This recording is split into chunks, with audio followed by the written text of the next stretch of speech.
एक मित्र ने पूछा है, देवी देवता क्या होते हैं, वो क्या हैं?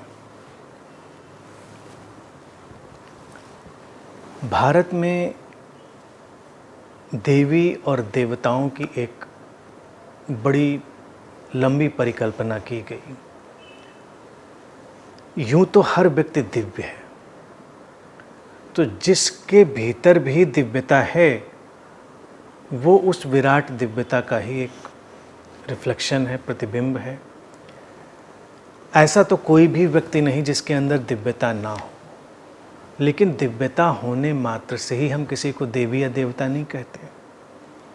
तो जो प्रतीक हमने गढ़े या हमने जिनको भी देवी और देवता कहा, उनके भीतर एक गुण हमने और डाला जो हमें दिव्यता की तरफ खींचे, जिसमें ऐसा पुल हो, आकर्षण हो, मैग्नेटिज्म हो जो हमको खींच ले दिव्यता की तरफ।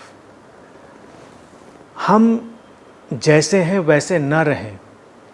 इसीलिए भारत में अगर हम ध्यान दें तो हमने प्रकृति के इस विस्तार को भी देवी और देवता की संज्ञा दी।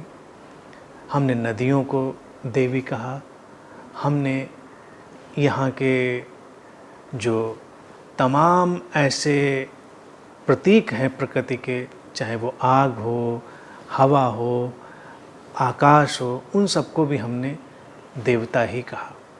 सूर्य को देवता कहा, चंद्र को देवता कहा। लंबी श्रृंखला है। अब उनके जो सिंबल हैं, प्रतीक हैं, उनको हम अलग अलग ढंग से समझ सकते हैं, लेकिन इन सब के पीछे एक अंतर्दृष्टि है।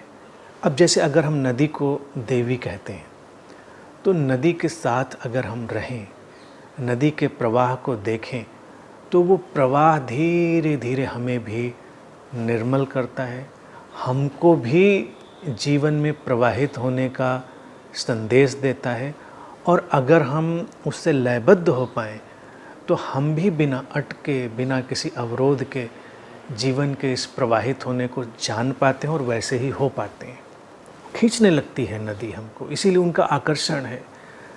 हम आग के पास हों, आग हमको खींचने लगती है, क्योंकि आग का जो दैवीय गुण है ऊपर उठने का, जो भी अशुद्ध है उसको शुद्ध कर देने का। तो अगर हम देखें, ये जो आग है ये भारत में ही नहीं, हर धर्म में भी किसी न किसी रूप में स्वीकृत रही। बड़ा सुंदर प्रतीक है। अब आग, या उसे हम अग्नि देवता भारत में कहते हैं, तो जो ये फायर गॉड है, अग्नि देवता है, जब इसके सामने हम होते हैं तो हम एक अलग जीवंतता की तरफ खींचे जाते हैं। एक पुल होता है उसमें।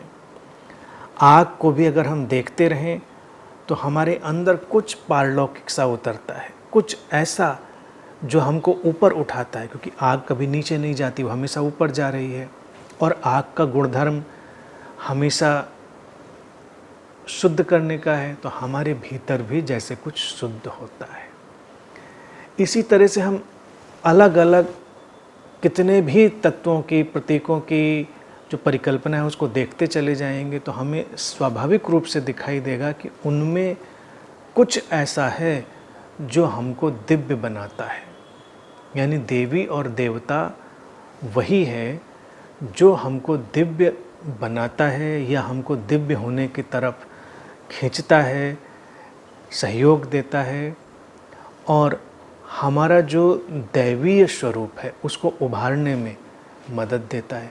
तो मौलिक रूप से तो देवी देवता की परिकल्पना यही है। फिर उसके जो नाम हैं, रूप हैं, तमाम तरह के प्रकार हैं, इनको जैसे भी गढ़ा उनके पीछे और भी तमाम बातें हो सकती हैं, लेकिन मूल बात यही है।